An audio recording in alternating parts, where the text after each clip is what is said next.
guys, hinati ko na siya sa maliliit na size. Okay guys, konting mantika lang kasi ilalagay ko yung taba.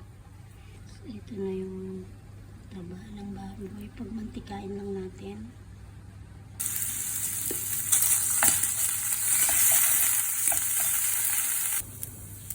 Next natin yung laman.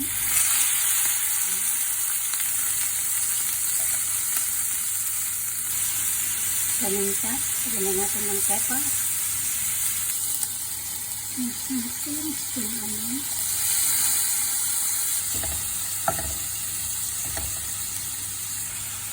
Isang kutsarang alpaso. Konting tubig.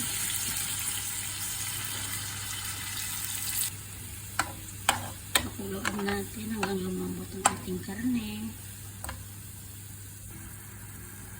At kapag malambot na ang karne, lagyan na natin ang ating wing beans.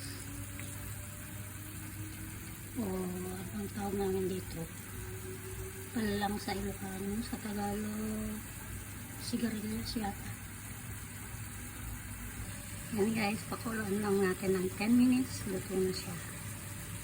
Yan guys, after 10 minutes, luto na.